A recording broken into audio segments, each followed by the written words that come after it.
अगर आपको ट्रेड करते हुए कुछ टाइम हो गया है और आप ट्रेडिंग के बारे में लगभग सारी चीजें जानते हो, आपको पता है कि चार्ट किस तरीके से काम करता है, किस तरीके से टेक्निकल एनालिसिस करनी है और लगभग सारी चीजों का बेसिक्स आपको मालूम है, लेकिन इतना नॉलेज लेने के बाद, इतना टाइम मार्केट में स्पेंड करने के बावजूद भी आप अगर प्रॉफिट नहीं कर पा रहे हो, at the end of the week, at the end of the month आपको पता चलता है कि यार कुछ प्रॉफिट बना नहीं, या तो ब्रेक इवन पे क्लोज हुआ या तो लॉस हो गया बेफालतू का। अगर आप इसी लूप में फंसे हुए तो इससे बाहर निकलने के लिए आपको कुछ अलग करना पड़ेगा। जो आप कॉमन चीजें करते हुए आ रहे हो उसे आपको छोड़ना पड़ेगा। तो ये वीडियो मैं स्पेसिफिकली इसीलिए बना रहा हूं ताकि मैं आपको ये बता सकूं कि ऐसी कौन कौन सी जगह है जहां पर हम अटक जाते हैं, जिस कारण हम मेहनत तो कर रहे होते हैं, उस मेहनत का रिजल्ट भी नजर आता है कि मुझे यार सीखने को मिल रहा है, मुझे मेरी नॉलेज बढ़ रही है, मैं मार्केट समझ पा रहा हूं, बट वो जो सारी मेहनत है वो ट्रांसलेट नहीं करती आपके पीएनएल में। आपका पीएनएल देख के कोई नहीं बताएगा कि आप मार्केट में 6 महीने, 1 साल, 1.5 साल 2 साल से हो, बट आपको पता है आप कितनी मेहनत कर रहे हो। तो इसी लूप को खत्म करने के लिए मैं ये वीडियो बना रहा हूं। इस वीडियो में आपको कुछ मैं बेसिक रूल्स रेगुलेशंस बताऊंगा, कुछ एडवांस रूल्स रेगुलेशंस बताऊंगा, जिनको अगर आप फॉलो कर लेते हो तो आपका प्रॉफिट बनना शुरू हो जाएगा। आपके पास ऑलरेडी ज्ञान है तो इस वीडियो में मैं आपको कोई ज्ञान नहीं देने वाला। मैं इस वीडियो में केवल उन प्रैक्टिकल टिप्स के बारे में बात करूंगा जिन पे आप एक्शन लेके शायद अपने पीएनएल को भी इंप्रूव कर सकते हो, अपने डिजायर्ड रिजल्ट तक पहुंच सकते हो। ऐसे ही एक फेज में मैं भी फंसा हुआ था जिससे निकलने में मुझे काफी मुश्किल हुई थी। तो उस टाइम मुझे कोई बढ़िया वीडियो या ऐसे कोई गाइड करने वाला नहीं मिला था, तो मुझे काफी टाइम लग गया, बट मैं आपको कोशिश करूंगा कि एक अच्छे से गाइडेंस दे सकूं ताकि आप जल्दी इस फेज से बाहर निकल सके। नमस्ते, मेरा नाम है शिवम। फटाफट इस वीडियो को करते हैं शुरू। Let's begin the video. Channel subscribe कर दीजिएगा ऐसी नॉलेजेबल वीडियोस के लिए। फटाफट देखते हैं आगे कि वो कौन से रूल्स, रेगुलेशन, टिप्स या प्रैक्टिकल एडवाइसेस हैं जिसको फॉलो करके आप इस फेज से बाहर निकल सकते हैं। सबसे पहले मैं आपको 3 या 4 बेसिक रूल्स बताऊंगा, ठीक है, ब्रॉड रूल्स बताऊंगा जिनको फॉलो करना बहुत ज्यादा जरूरी है। उसके बाद मैं आपको 10 छोटे छोटे रूल्स बताऊंगा जिसको भी फॉलो करना बहुत ज्यादा जरूरी है, ठीक है। तो काफी इंपॉर्टेंट वीडियो है, फटाफट सुनते रहेगा, भले ही स्पीड बढ़ा लीजिए बट पूरी वीडियो देखेगा, आराम से देखेगा, समय निकाल के देखेगा।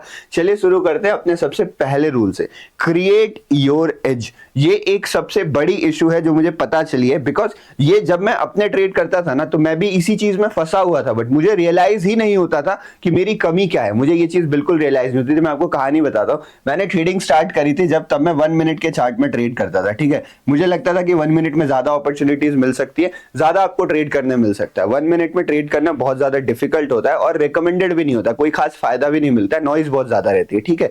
जब मैं 1 मिनट में ट्रेड करता था तो मैंने यहाँ पे स्टार्ट करा था अपना ट्रेड करना एक बेसिक कैंडलस्टिक की वीडियो देख के, ठीक है। कैंडलस्टिक के बारे में मैंने बेसिक सीखा था, उसके बाद मैंने अपनी ट्रेडिंग जो है वो स्टार्ट कर दी थी। फिर मुझे रियलाइज हुआ कि यार खाली कैंडलस्टिक से काम नहीं चलेगा। मैंने सारी चीजों का नॉलेज लेना स्टार्ट किया। सारी चीजों का नॉलेज मतलब अगर आप एसएमसी सीख रहे हो तो एसएमसी का आपने बेसिक जान लिया, अगर आप प्राइस एक्शन सीख रहे हो तो प्राइस एक्शन का बेसिक जान लिया, support, resistance, trend line, chart patterns, ये सारी चीजें, यहाँ पर ऑर्डर ब्लॉक, एफवीजी, ये सारी चीजें आप जान गए। इतना सब कुछ जानने के बाद मुझे भी ये लगने लगा था कि भाई अब मैं कैंडलस्टिक से तो ज्यादा जानता हूं ना, तो मुझे लगता था कि मेरा काम अब डन हो गया है, अब मार्केट में मुझे ट्रेड करना स्टार्ट करना है, आई हैव गॉट समथिंग जो कि मुझे प्रॉफिट बना के दे देगा। बट जब मैं इस सबको ट्रेड करने बैठता था ना तो एक इंटरेस्टिंग चीज होती थी, मेरे पास नॉलेज बहुत सारी है, ठीक है, मैंने सारी चीजें सीख रखी है, बट जब मैं इन पे ट्रेड करने बैठता था तो इवेंचुअली आई रियलाइज कि यार मैं इनमें से किसी भी कॉन्सेप्ट को ना सही से इस्तेमाल नहीं कर रहा हूं। ना मैं सही से ट्रेंड लाइन पे ट्रेड ले रहा हूं, ना सही से सपोर्ट रेजिस्टेंस पे ट्रेड ले रहा हूं, मुझे पता ही नहीं मैं किस चीज पे ट्रेड ले रहा हूं। तो सीखी तो मैंने सारी चीजें,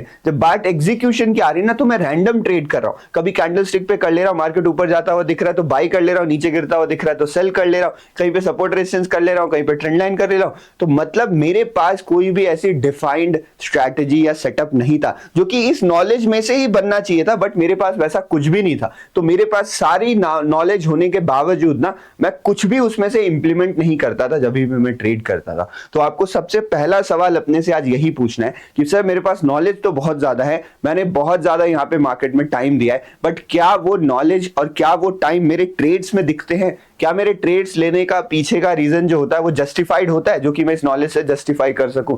अगर ऐसा नहीं होता है तो आप सबसे बड़ी गलती कर रहे हो, जो मैं भी करता था। फिर पता है मैंने क्या करा, जब ये सारी चीजें मेरे से नहीं हो पा रही थी ना, प्राइस एक्शन है, इसको आप प्राइस एक्शन बोलते हो, और इस टाइप के ट्रेडिंग को अभी मैं बताता हूँ क्या बोलते हो। जब मेरे से ये सारी चीजें नहीं हो पा रही थी तो आई शिफ्टेड टुवर्ड्स, यहाँ पर मैंने यहाँ पर अपना पूरा गेम ही बदल दिया और मैं एक इंडिकेटर बेस्ड स्ट्रैटेजी पे शिफ्ट हो गया। तो उस टाइम मैंने किसी का कोर्स खरीदा था जहां पे मुझे एक इंडिकेटर बेस्ड स्ट्रैटेजी के बारे में पता पता चला था, उसको मैंने कुछ अडेप्ट करा अपने हिसाब से, बिकॉज मुझे कुछ टाइम तो ट्रेड करते ही हो गया था, तो थोड़ा एक्सपीरियंस है, मैंने उसको अडेप्ट करा अपने हिसाब से और मैंने उस स्ट्रैटेजी को ट्रेड करना शुरू कर दिया। जब मैंने उस स्ट्रैटेजी को ट्रेड करना शुरू किया तो पहले वीक से ही 7-8-10 दिन के बाद जब वो पकड़ में आ गई स्ट्रैटेजी, उसके बाद पहले वीक से ही ना मुझे अपनी ट्रेडिंग में इंप्रूवमेंट दिखने लगा। मेरे पास बस एक बेसिक नॉलेज थी एक इंडिकेटर की, केवल एक इंडिकेटर की नॉलेज थी, जिसको सीखने में मुझे केवल 2-2.5 घंटे लगे और प्रैक्टिस करने में 4-5 दिन लगे। केवल 6 से 7 दिन के अंदर मुझे उस स्ट्रैटेजी का इफेक्ट दिखना शुरू हो गया, मेरे प्रॉफिट्स आने स्टार्ट हो गए, लॉसेज जो है वो कम हो गए। इनडिसिप्लिन तभी भी होता था, साइकोलॉजी तभी भी खराब होती थी, इवेंचुअली प्रॉफिटेबल बाद में हुआ, उसी स्ट्रैटेजी को प्रैक्टिस करते करते करते करते 6-7 महीने बाद इन सारी चीजों पे भी कंट्रोल होने लगा। बट मैं आपको जो बात यहां से बताना चाह रहा हूं, क्या आप वो समझ पा रहे हो? आखिर ऐसा क्या बदलाव हुआ जब मैंने इंडिकेटर यूज करना शुरू किया? तो इसको हम बोलते हैं, इसको जो हम बोलते हैं ना, ये ऑब्जेक्टिव टाइप ऑफ ट्रेडिंग है। जब मैंने इंडिकेटर ट्रेड करना स्टार्ट करा, मेरे पास एंट्री के डिफाइंड रूल्स थे, एग्जिट के डिफाइंड रूल्स थे, कब मुझे एंट्री करना है मुझे वो भी पता था। तो मेरे मन में कभी भी किस चीज पे ट्रेड लेना है, कैसे ट्रेड लेना है, उसको लेके बिल्कुल डाउट नहीं आया था। तो आपको भी अपनी ट्रेडिंग में चीजें फिक्स करनी पड़ेंगी। इस स्टाइल ऑफ ट्रेडिंग को हम बोलते हैं डिस्क्रिशनरी ट्रेडिंग। ये जो ट्रेडिंग स्टाइल है ना, इसको हम डिस्क्रिशनरी ट्रेडिंग बोलते हैं, और ये करना सबसे ज्यादा डिफिकल्ट काम होता है। मैं आपको पूरी कहानी बताता हूं क्या हुआ। इंडिकेटर से पैसा बनना तो शुरू हो गया, लेकिन मेरी किस्मत उस टाइम अच्छी थी, इसलिए मेरा पैसा बन रहा था। मार्केट थोड़ा ट्रेंडिंग था और मेरा इंडिकेटर भी ट्रेंडिंग मार्केट में काम करता था। उसके बाद मार्केट साइडवेज हुआ और जितने पैसे मैंने शायद यहाँ पे कमाए थे, लगभग उससे ज्यादा ही मैंने यहाँ पे गवा दिए, बिकॉज मैंने थोड़ी क्वांटिटी भी बढ़ा दी थी कॉन्फिडेंस में आके। तो इंडिकेटर से ट्रेड करना ना आपका पूरा फाइनल सॉल्यूशन बिल्कुल नहीं है। मैं आपको ये नहीं बोल रहा आप इंडिकेटर से ट्रेड करना शुरू कर दो, उससे भी आपको लॉस हो जाएगा।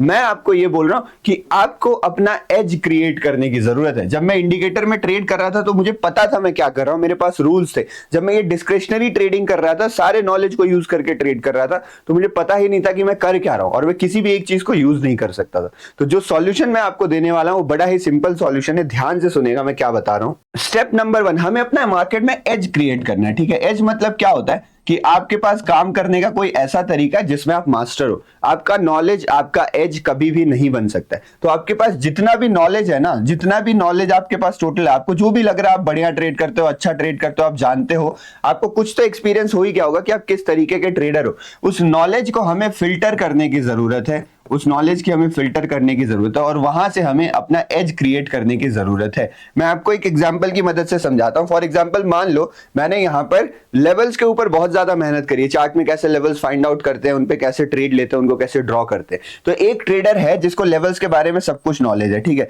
कि मार्केट में सपोर्ट रेजिस्टेंस क्या होता है, सपोर्ट रेजिस्टेंस क्यों होता है, सपोर्ट रेजिस्टेंस कैसे ड्रॉ कर सकते हो आप चार्ट में, कैसे परफेक्ट सपोर्ट रेजिस्टेंस फॉलो कर सकते हो। उसके बाद उसको ये भी पता है कि कौन सी कैंडलस्टिक बनने से बाई करना चाहिए, कौन सपोर्ट पे कब बाई नहीं करना चाहिए, कब सेल नहीं करना चाहिए, सारे नियम उसे मालूम है।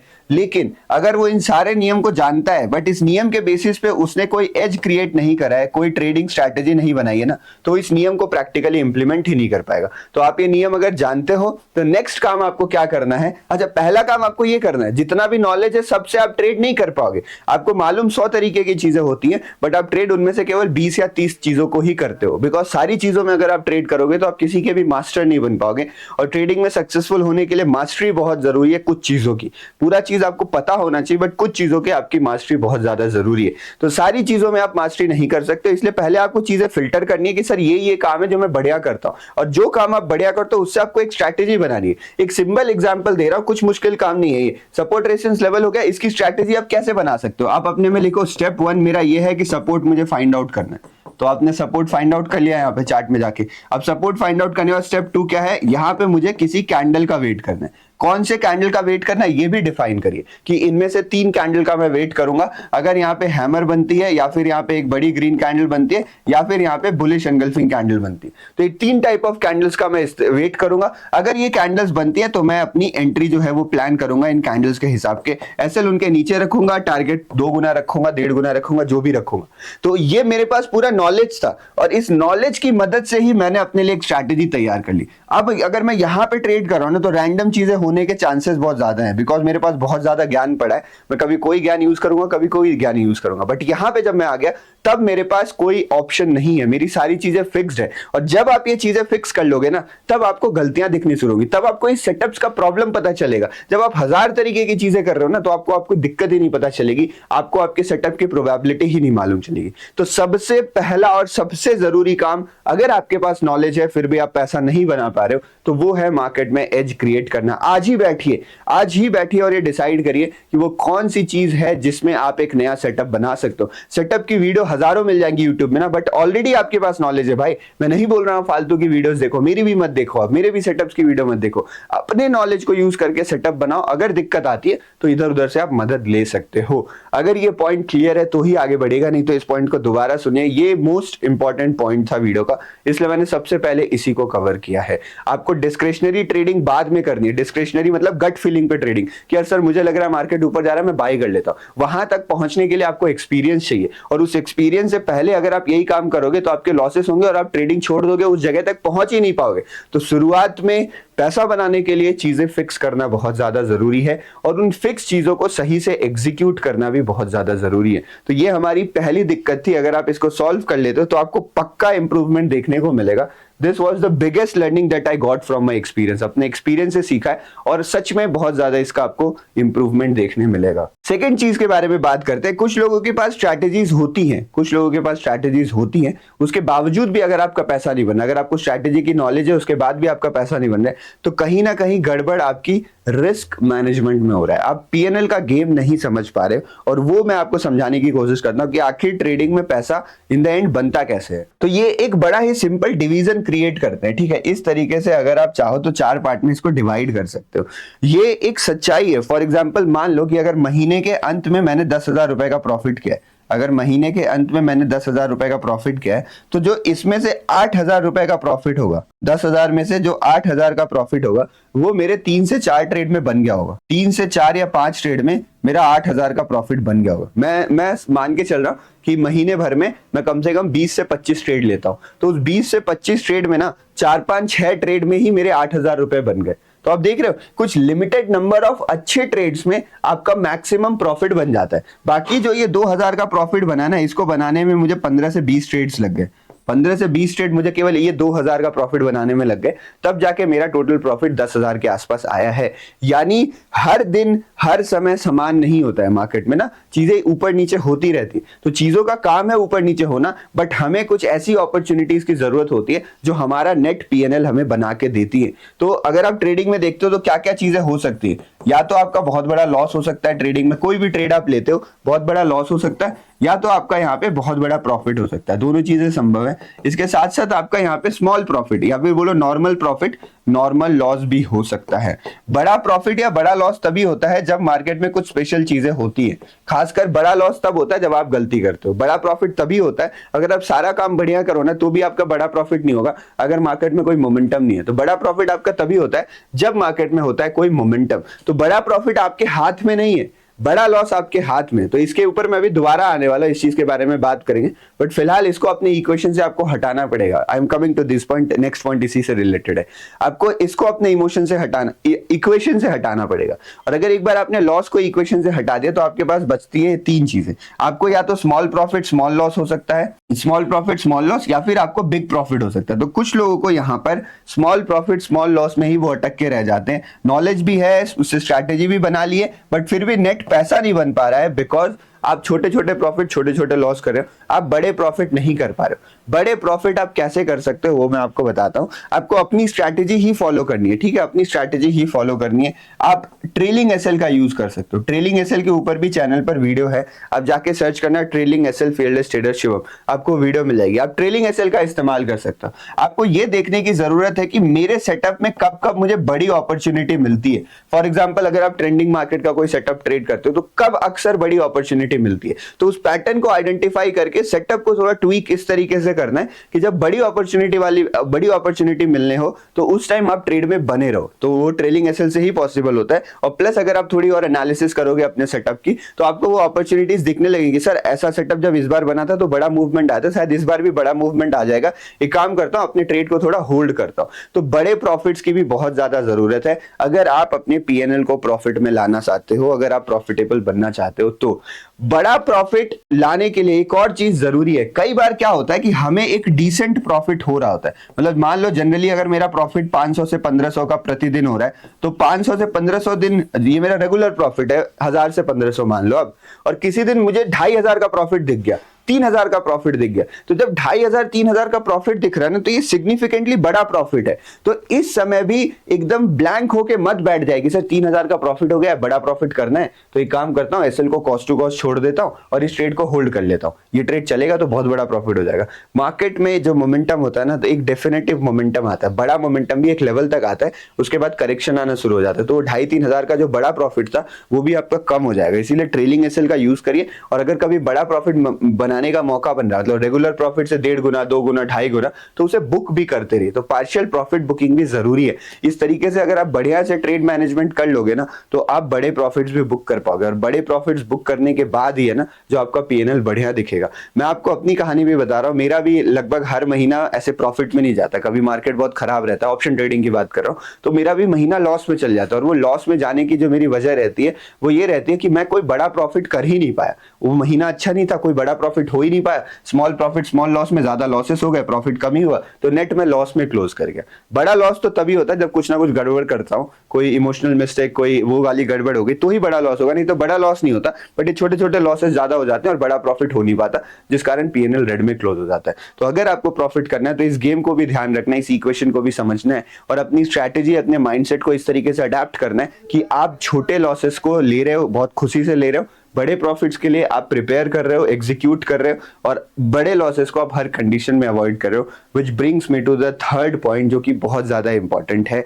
मैक्सिमम लोग नॉलेज होने के बावजूद भी बिल्कुल भी पैसा नहीं बना पा रहे हैं। वो लोग पहले स्टेज वाले थे जो मैंने पहला बताया, और ये तीसरे स्टेज वाले थे। उनका पैसा महीने के 20 दिन में से लगभग 18 दिन बचता है, बट एक दिन वो खराब आता है जिस दिन वो खुद को कंट्रोल नहीं कर पाते, और उनका सारा प्रॉफिट हो जाता है जीरो, या फिर वो चले जाते हैं नेगेटिव में। और यही कहानी उनकी हर 15-20 दिन बाद रिपीट हो रही है। सेम स्टोरी हर 15-20 डेज बाद रिपीट हो रही है। लाइव स्ट्रीम करता हूं मैं, लाइव आप ज्वाइन कर सकते हो चीजें सीखने के लिए। वहां पे बहुत मैसेज आते हैं कि सर ये महीना बहुत बढ़िया जा रहा था, इतना अच्छा प्रॉफिट हो रहा था, एक दिन सर मैंने गड़बड़ कर दी और मेरा सारा प्रॉफिट खत्म हो गया। तो इसको बोलते हैं डी डे। डी डे क्या होता है, इसकी कहानी आप लोग को पता ही होगी। तो आपको ये दिन किसी भी हाल में अवॉइड करना है, और ये दिन जो है ना वो हर 15-20 दिन बाद घूम के आता ही है। हर 15-20 दिन बाद एक ऐसा दिन आएगा जिस दिन आपकी शुरुआत बहुत खराब होगी, पहला ट्रेड आपका लॉस में चले जाएगा। एक एग्जांपल दे रहा हूं, वो ट्रेड लॉस में जाएगा, उसके बाद फिर आपका मार्केट आपके डायरेक्शन में जाने लगेगा आपको लॉस देके, और फिर बहुत बड़ा मूव कर जाएगा, फिर आप कर जाओगे पैनिक। मतलब उस दिन ओवरवेलमिंग इमोशंस आ जाते हैं, मार्केट कंट्रोल में रह ही नहीं सकता है। तो आपको अपनी डिसिप्लिन, अपने रिस्क मैनेजमेंट को इतना स्ट्रांग करना है ना कि आप वो एक दिन अवॉइड कर सको। वो 1 या 2 दिन ही आएगा, और वही आपकी असली परीक्षा है डिसिप्लिन की। एक कहावत भी है कि आपको जो बुरा होने वाला होता है वो एक ही दिन होता है, बट आप उसके लिए सावधानी जिंदगी भर रखते हो, ठीक है। ऐसा नहीं होता कि हर दिन किसी के साथ बुरा होने लगे। फॉर एग्जांपल एक्सीडेंट हर रोज नहीं होता, एक्सीडेंट एक दिन होगा 2 दिन होगा, बट उसकी सावधानी डेली रखनी पड़ती है। तो ये एक बहुत बड़ा एक्सीडेंट है जिसकी सावधानी आपको डेली रखनी पड़ेगी। इतना स्ट्रांग रिस्क मैनेजमेंट बनाए कि ये एक खराब दिन तो ना आए। खराब दिन आएगा ही आएगा, उस सिचुएशन में मार्केट आपको लाके खड़ा करेगा ही, बट अगर आप बच के निकल गए, छोटा लॉस लेके निकल गए, उस दिन कॉस्ट टू कॉस्ट निकल गए, बड़ा लॉस नहीं होने दिया, तब आप प्रॉफिटेबल एंड कर पाओगे। तो डी डे अवॉइड करना बहुत ज्यादा जरूरी होता है। कंट्रोल एंड कॉन्कर, मतलब आपको अपने ऊपर कंट्रोल करना है और मार्केट के ऊपर कॉन्कर करना है। तो अपने ऊपर अगर कंट्रोल हो गया तो मार्केट का काम बहुत सही से हो जाएगा। रिस्क मैनेजमेंट आपका सुपर स्ट्रांग होना चाहिए, और ये रिस्क मैनेजमेंट का असली टेस्ट ना ये 1 या 2 दिन ही होता है, बाकी दिन तो आप सब सही से एग्जीक्यूट कर लोगे। वो 1 या 2 दिन बच पाना बहुत ज्यादा जरूरी होता है। और रिस्क मैनेजमेंट के ऊपर ज्ञान नहीं दूंगा भाई, आई नो ऑलरेडी आपको पता है। रिस्क मैनेजमेंट पे मैंने एक वीडियो बनाई हुई है, वो वीडियो जाके आप देख लीजिएगा। आपको सर्च करना है risk management fearless trader Shivam, आपको पूरी वीडियो मिल जाएगी, जबरदस्त चीजें उसमें बताई हुई है, आप जाके देख सकते हो। Let's move on to our rule number 4। तो रूल नंबर 4 भी बहुत ज्यादा सिंपल है, balance is everything, psychological mastery. अगर आपको ट्रेडिंग में सक्सेसफुल होना है तो आपको बैलेंस बना के रखना है। ये बैलेंस आपको किस चीज में बना के रखना है? ये बैलेंस आपको हर चीज में बना के रखना है, बट मोस्टली बैलेंस वर्ड का यूज इमोशंस के साथ किया जाता है। आपको फियर और ग्रीड में कंट्रोल करना है, आपको डिप्रेशन और एक्साइटमेंट में कंट्रोल करना है, आपको सारे इमोशंस के बीच में बैलेंस बना के रखना है। एज ए ट्रेडर ना हमारा काम क्या होता है? हमारा काम ये नहीं होता कि मैं इमोशंस हटा दूं। हम इंसान है, हमारे इमोशंस तो रहेंगे, हम अपने इमोशंस को सही से मैनेज कर सकते हैं, बस यही काम हम कर सकते हैं। तो आप मान लो कि ये एक आइडियल इमोशनल स्टेज है। अगर आप ट्रेड करते हो तो अगर आप इस सीधी रेखा में चल रहे हो तो आप मैक्सिमम प्रॉफिट निकाल पाओगे, क्योंकि 100% प्रॉफिट तो फिर भी पॉसिबल नहीं।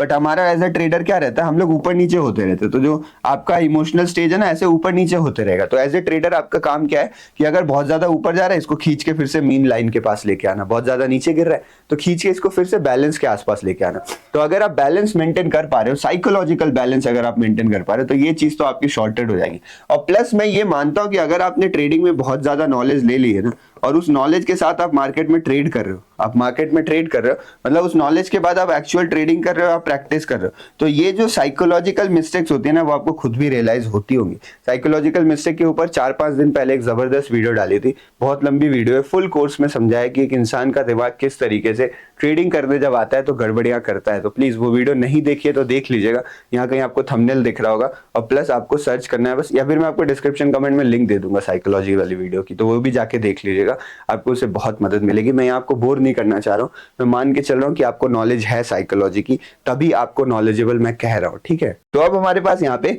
सारे जो बेसिक रूल्स थे वो खत्म हो गए। फटाफट आपको मैं ये 10 इंपॉर्टेंट रूल्स बताने वाला हूँ, एक एक करके इनको समझेंगे, एक एक करके इनको देखेंगे। आप लोग बहुत समझदार हैं, इसलिए ज्यादा टाइम नहीं लगेगा इसको बताने में। मैं फटाफट करके एक एक करके सारी चीजों को कवर करने वाला हूँ। जो हमारा पहला रूल है वो always be in control of yourself. In rules को कहीं पर रख लीजिए, आपको हमेशा अपने कंट्रोल में रहना है।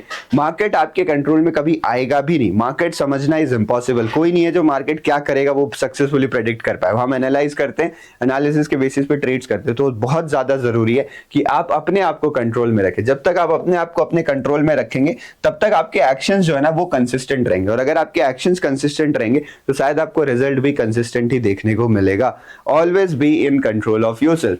Never trade in excitement, fear और कंफ्यूजन। कभी भी आप बहुत ज्यादा एक्साइटेड हो, ट्रेड नहीं लेना है। कभी भी बहुत ज्यादा डरे हुए हो, डर लग रहा है, ट्रेड नहीं लेना है। कभी भी आप बहुत ज्यादा कंफ्यूज हो, आपको ट्रेड नहीं लेना है। तीनों चीजों में अगर आप ट्रेड एग्जीक्यूट करते हो तो आप लॉजिकल मैनेजमेंट ना करके इमोशनल मैनेजमेंट करोगे, और emotional management most of the time leads to losses, इसलिए इसको अवॉइड करना है। Never lead the market, hope always loses yourself. कभी भी मार्केट को लीड मत करें। लीड करना मतलब क्या होता है? आप बाजार को बोलोगे सर मुझे ऐसा लग रहा है, सर मार्केट गिरने वाला है, एक काम करता हूं मैं सेल कर देता हूं।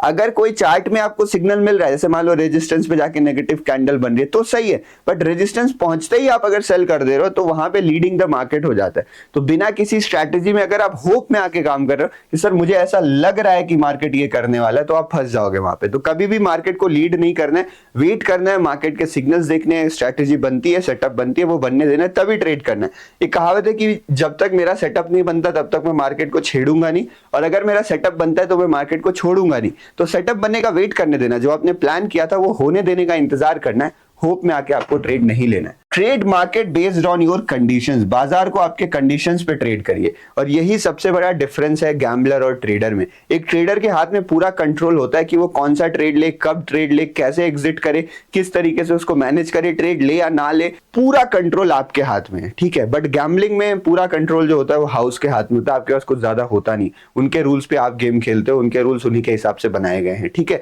तो अगर आप ट्रेडिंग कर रहे हो ना, तो अपनी कंडीशंस पे मार्केट को ट्रेड करिए। मार्केट जो कर रहा है करने दीजिए। आपके हिसाब से कंडीशन बन रही है तो आप ट्रेड्स को एग्जीक्यूट करेंगे, नहीं तो आप उसको अवॉइड करेंगे। Avoid big loss at any cost. Draw downs will draw you down. तो ये चीज मैंने आपको ऑलरेडी बता दी है कि बड़े लॉसेस आपको नीचे ही लेके जाएंगे, कभी आपको ऊपर नहीं उठने देंगे। जब भी बड़ा लॉस होता है तो पैसा तो जाता ही है, बट पैसे के साथ साथ कॉन्फिडेंस चले जाता है, इमोशनल स्टेबिलिटी चले जाता है, और भरोसा उठ जाता है अपनी सेटअप स्ट्रैटेजीज के ऊपर से, जो कि नहीं होना चाहिए। तो बड़े लॉसेस बहुत डेंजरस होते हैं, और सबसे बड़ी बाधा आपके ट्रेडिंग के सक्सेस में यही बनते हैं, इसलिए इनसे आपको बच के चलना है। Plan your trade. अपने ट्रेड का प्लानिंग बनाइए, वही जो आपने एक एज क्रिएट किया है, और उसी एज को आप यहाँ पे ट्रेड करिए। Trade your plan. दोबारा प्लान बना लो, अगर कुछ गड़बड़ लग रही है तो दोबारा प्लान बना लीजिए, बट इंपल्स डिसीजन मत लीजिए कि मान लो आपने प्लान बनाया था कि मार्केट अगर इस लेवल का ब्रेकडाउन करेगा रीटेस्ट पे सेल करूंगा, बट मार्केट का रीटेस्ट आया ही नहीं, मार्केट फटाफट गिरने लगा, तो रीप्लान बनाएगी अच्छा अब मुझे क्या करना चाहिए, थोड़ा सोचता हूं मैं। ये नहीं कि इंपल्स में आके सेल ही कर दिया, सर कुछ नहीं समझ में आ रहा, सर रीटेस्ट नहीं हो रहा, मैंने सेल कर दिया, फिर मार्केट रीटेस्ट के लिए घूमेगा, उतने में आपका ऐसा निकल जाएगा। तो आराम से प्लान बनाइए, बार बार रीप्लानिंग भी नहीं करना चाहिए, कई बार अपने सेटअप पे भरोसा करना चाहिए। 100% आपको प्रॉफिट नहीं होगा, बट प्रॉफिट आपको होगा अगर आपका सेटअप सही है, आपने सही से बैक टेस्ट किया हुआ है। Always be aware of the context and bigger picture of market. ये थोड़ा टेक्निकल टिप है, आपको हमेशा मार्केट के कॉन्टेक्स्ट के बारे में जानकारी होनी चाहिए और बड़े पिक्चर से अवेयर रहो। बड़े टाइम फ्रेम पे मार्केट क्या कर रहा है इसकी नॉलेज अगर आपको है, तभी आप छोटे टाइम फ्रेम में जो मार्केट की नॉइज होती है उसको एलिमिनेट करके ट्रू डायरेक्शन, ट्रू मोमेंटम को फिगर आउट करके ट्रेड कर सकते हो। तो या तो अपनी स्ट्रैटेजी फॉलो करिए, स्ट्रैटेजी के साथ साथ मार्केट के बिगर टाइम फ्रेम, बिगर पिक्चर का भी ध्यान रखिए। फोकस ऑन कंसिस्टेंसी, कंसिस्टेंसी पे आपका फोकस होना चाहिए, शॉर्टकट्स आपको अवॉइड करने। कंसिस्टेंसी जो है वो किस चीज की कंसिस्टेंसी पे आपका फोकस होना चाहिए, प्रॉफिट लॉस की कंसिस्टेंसी पे नहीं। प्रॉफिट लॉस आपके हाथ में नहीं, आपके हाथ में आपके एक्शंस। तो आपका जो फोकस होना चाहिए वो आपके एक्शंस की कंसिस्टेंसी पे होना चाहिए कि जो मैं काम कर रहा हूं, जो मेरा प्रोसेस है ट्रेड करने का, क्या वो कंसिस्टेंट है। कहीं ऐसा तो नहीं मैं कल कुछ और करता हूं आज कुछ और करता हूं, तो गलती है। अपने एक्शंस पे फोकस करिए, उसकी कंसिस्टेंसी पे फोकस करिए। रिजल्ट्स तो रैंडम होते ही हैं, अगर आप कंसिस्टेंट करोगे तो शायद रिजल्ट भी कंसिस्टेंट आने लगे। Manage emotions, don't focus on elimination. आपको अपने इमोशंस को एलिमिनेट नहीं करना है भैया, आप इमोशंस कभी एलिमिनेट कर भी नहीं सकते हो। अगर आपका वो एम है कि मैं संत बन जाऊं और इस तरीके से ट्रेड करूं कि मेरे ऊपर प्रभाव ही ना पड़े, तो दैट इज इम्पॉसिबल। आपको एक अच्छा मैनेजर बनना है अपने इमोशंस को, किस तरीके से आप बैलेंस में चीजें ला सकते हो, कैसे मैनेज कर सकते हो, उस पर आपको फोकस करना है। अपने सारे एक्शंस को जर्नल करना है। मैं यहाँ ये भी लिख सकता था कि journal all your trade, but आप वो साइकोलॉजी वाली वीडियो आप जाके देखना।